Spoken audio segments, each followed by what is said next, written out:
Right, let's continue on with the Ghia. We're going to take a look at this floor pan piece we got here.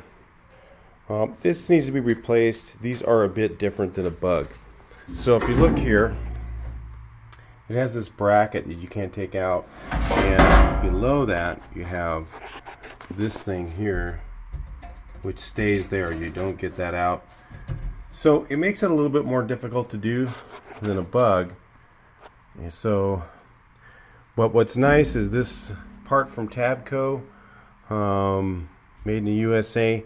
I think it's 18 gauge steel. It's really thick, and it goes all the way from the back all the way up to the seat here, to the seat crossover piece. So it's a pretty large piece of metal. And you know, if you've got a Ghia that this portion of your pan is good, you know, these things are a great repair section to buy. So because it's not that expensive, and it does most of the back side of the pan. They also make a front piece. The same company does, Tabco, and it's real made in the USA steel. So I'm sure the steel isn't made in the USA, but the stamping's done here, so that's kind of cool. This company makes a lot of stuff for Chevys and all kinds of stuff. So it's real steel. I think that's all they probably have is 18 gauge, thicker steel than the original. Probably maybe this was 18 down here. I know it feels a little bit thicker than the rest of it. Supposed to be 1 millimeter, which is 19, but anyway. So what we need to do first is cut out. Let's see what we got to do. I was going to use a Sharpie, but sometimes I use these crayons too because it might be easier to see. So again, you know, like the do not cut line, you don't want to cut above that. So I'm going to cut down here on this part, and then I'm going to trim this one up further so that I have an inch or so to lap over when I put this in place. So what I want to do on this again is I want to cut down right here in the corner. Okay, and then I'm going to cut the other piece about right here. I can't see that, can you? That one I'll use the Sharpie on. So this one I'm going to cut about right up at the top edge. Okay, right along the very edge here. And then, not sure, I think I'll cut out about here and then go across, and then I'll cut this one maybe straight across here, so it'll just lay over the other one. Now, you know, and again, sometimes you could just decide whether you want to butt this piece in or you're going to lap it in. You know, on the floors, honestly, I don't know, people get crazy on doing their floors like butt pieces in and all that, but to me, you know, I don't really care that much about that. But you know, if you care about that, then you can just lay this in there and cut through two, you know, do the same thing, weld it in, cut through 2 layers, and then just start butting it in. I'm not sure how I'm going to do this yet. I might just do it that way, just for a different way to do it, so show other people some other ways to do things.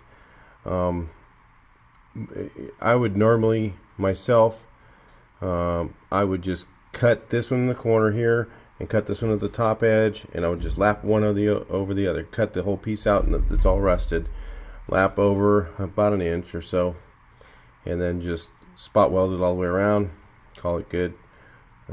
But again, I don't know, I might do this one the other way, who knows, we'll see later in the video, based on how difficult it is to do.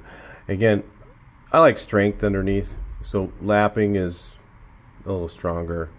So, and then if you spot weld along this edge and then you go underneath the car and you spot weld along the other edge, you know, and that lap piece is, you know, spotted on this side and on that, I mean, it's way stronger.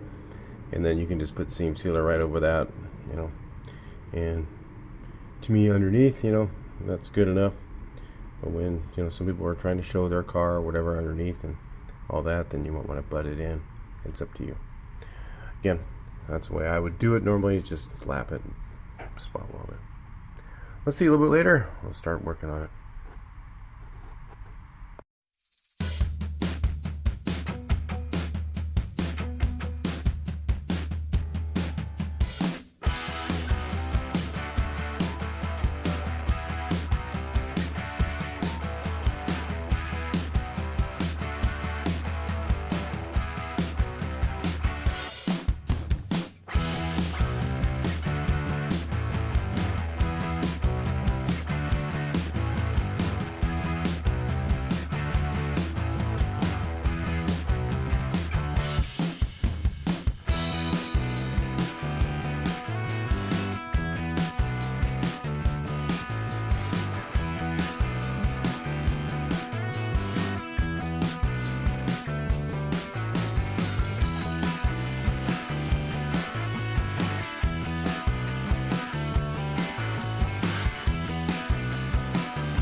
Alright, so if you notice these things don't fit, they never do. It's just the way they are. So, let's back you guys up a little bit. So this is how far off the stamping was. I took off one whole set of ribs, or maybe this thing goes all the way up to the front of that. I don't know. But anyway, that's where I ended up right there. Could be another set. Man, maybe there is. Maybe it goes. This thing probably goes all the way up to the front. Then that's what we're looking at. That's pretty nice that they send out a piece that large. But of course, the corners never fit. There's always that infamous corner back there. That corner on every pan, bug, Ghia thing. I don't care. They never get that corner right. So I just slit cut it along. I slit cut it and then bend that in. And then what I do now is, let's bring you back a little again, is I'll put this thing as far back as I can get, clean it up a little bit, weld the middle, and then just kind of work my way outward. And then, you know, I cut it with a cutoff wheel here, and then just start welding it where I can. I just pull it down tight and weld it. You know, you can do the same thing with a cut and butt if you want to try that, boy, but I'm telling you, you're probably not going to be happy. You're going to have so much trouble, especially on one like this. I don't know, maybe I'll try it just to see. Go through a little bit of pain for you so you can see what that's like. But the front, yeah, I'm going to go ahead and push that back a little bit more, so it's nice and tight back there.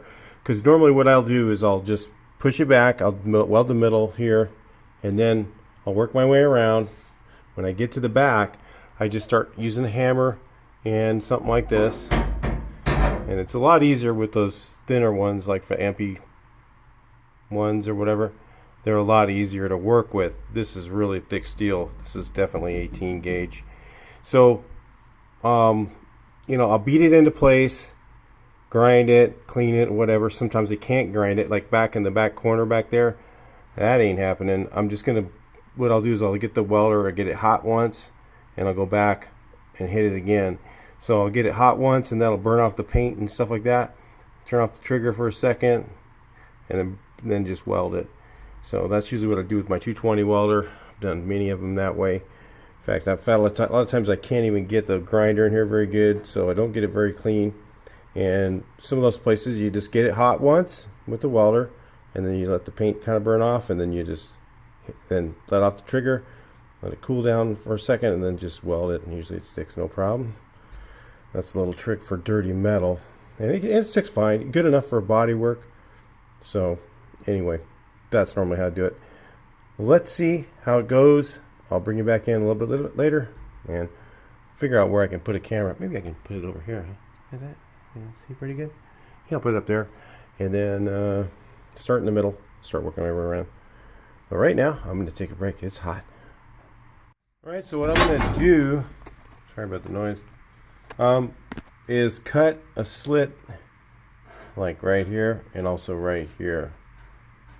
And so that will give me a chance so I can start peeling the two layers back, because I'm going to try and cut and butt a little bit.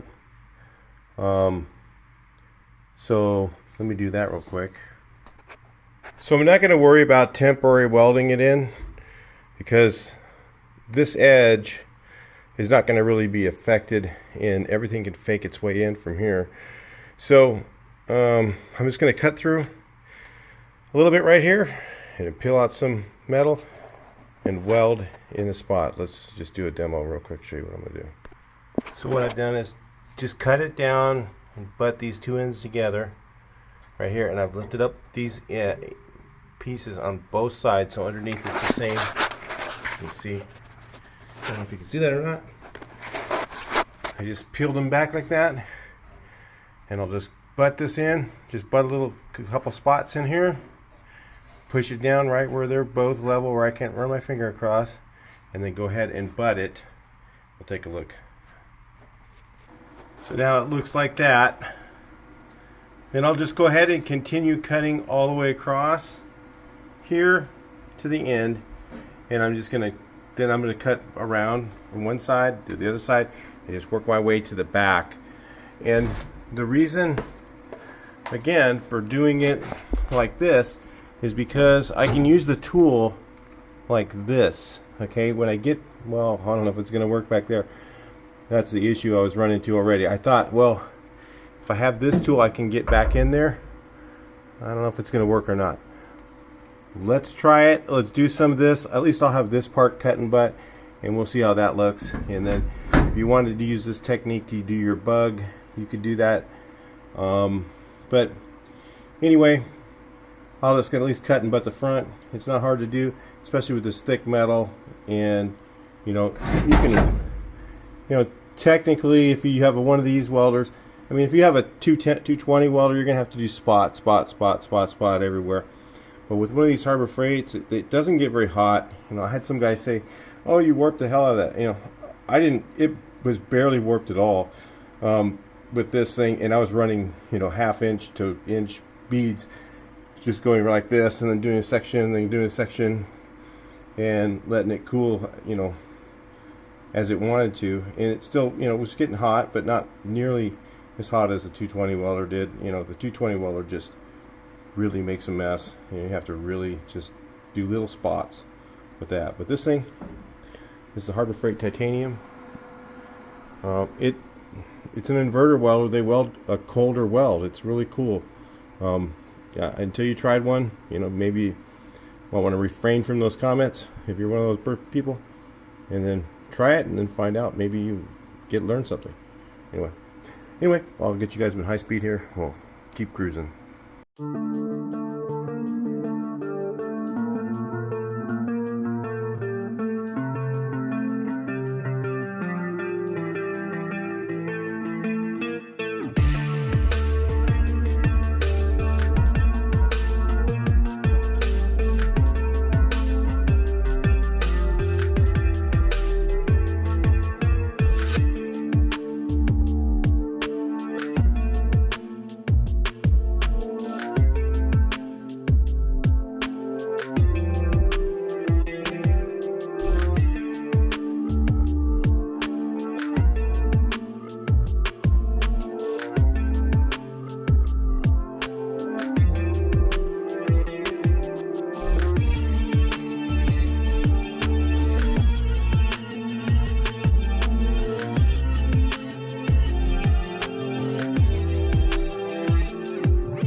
Alright, so I noticed I pick up a little gap here. So I just made a little filler piece with some of the extra stuff there. I'll just weld across there. I'm not trying to get it like a perfect tight butt, but just fill it in. I think what happened is I cut too far up when I did this. I didn't do that on the other side, but then now I'm just going to cut this off and then move it up just a little bit and go back. So, no big deal. That just happens sometimes. And on this, it's not worth trying to get a perfect fit filler piece in there. I'll just tack it on a few places, then I'll pound it all down flat, weld up the gaps, and be done with it.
Right, just keep working my way along here. It's a bit slow.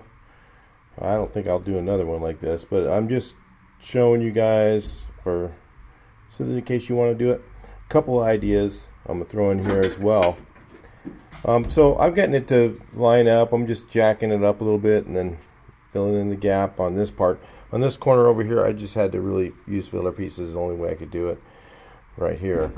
And then it's ground down, and yeah, it's a little lumpy welds, but that's fine. It's going to be underneath the carpet. Who really cares? So, and then the underneath, you just can put your seam sealer on, or you can use filler. You can, and then of course make sure you paint over the filler, because the filler by itself is not waterproof. So you need to make sure that it's painted over. So anyway, working my way along here. A couple of things you can do. And I'm going to tell you guys that maybe you don't want to do it this way. Maybe you want it to look like it's butt welded. We'll go over a couple of options.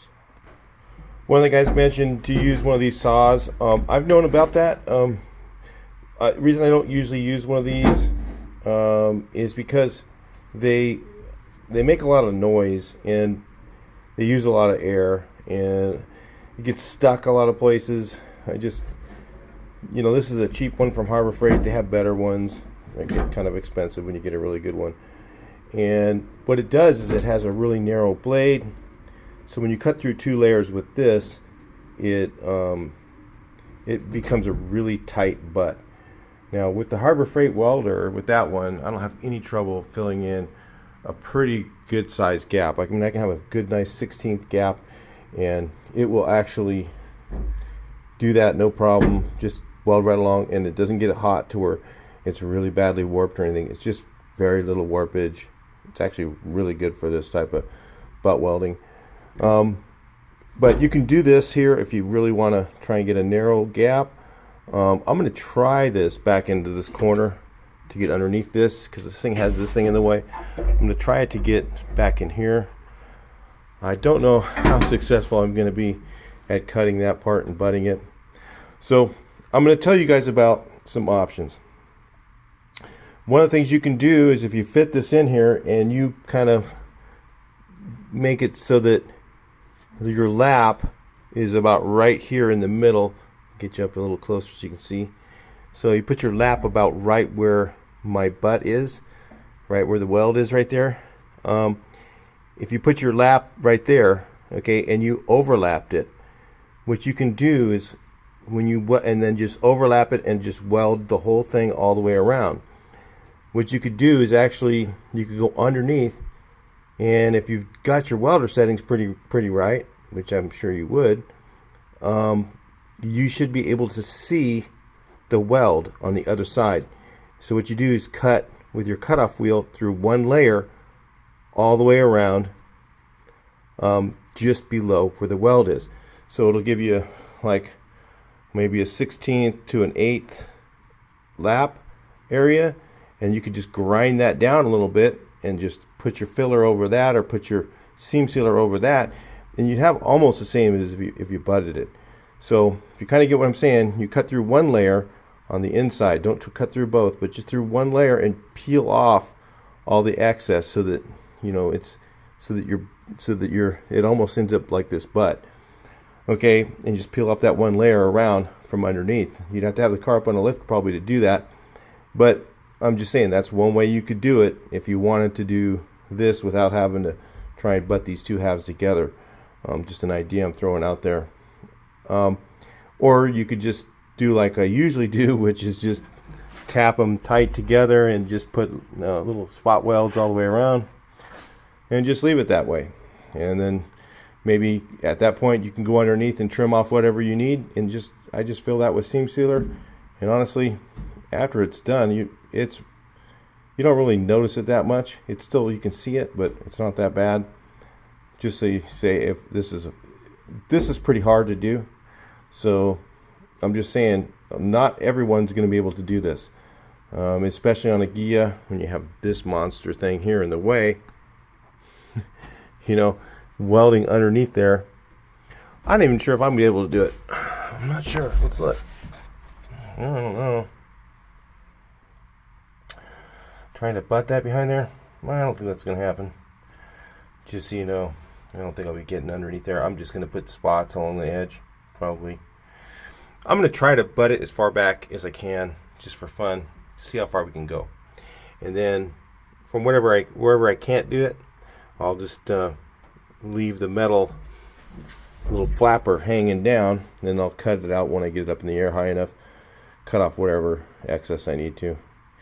But anyway, there's just not very many ways to get back in there on this car because of this thing. If you have a bug, it's a lot more space in here. It's a little easier.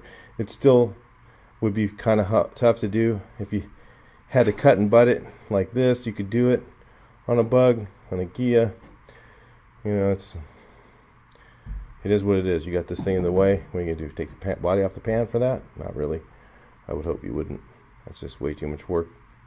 People think taking the body off the pan is easy. It's getting the body back on the pan. That's the hard part. It's not getting it off. Yeah, it's easy. Then trying to get all the bolts to line up. They don't just go right back in the hole, guys. You got to line each one of them up. You got to have it. You know, it's best to have it on a car lift and lift it up and put a post in there and kind of jack it up and down so the bolts fit, and then they go in. They don't always want to go in, just so you know. Done it a couple times. So anyway, a couple ideas out there for you guys that are trying to do this. Like I said, cut through one layer. You know where your weld's at. You can see it. Just go right below it and just cut through one layer and peel off the excess. Put a little bit of filler on there. Put some paint on there. Seam sealer, whatever you want to do, for whatever kind of finish you want to look for. And that's a good shortcut there. All right, talk to you a little bit later.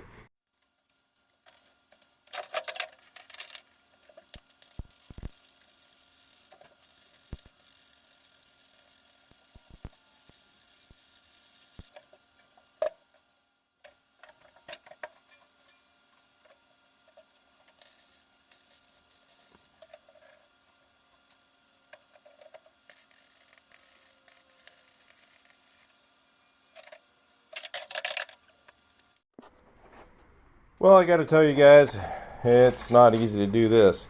I would not do one of these again this way, I think, but I just did it to show you guys it can be done. It just, on the Ghia, with all this stuff in the way, it makes it so hard to do with this stuff here, and then trying to butt it in and cut through 2 layers and all that. I think I'd have it up on the car lift before I try it again, but I don't think I will. I think I just next time if I do one, and I've done these before, but I've never tried to butt one. You know, I would say, you know, cut it if you really want it to be butt welded.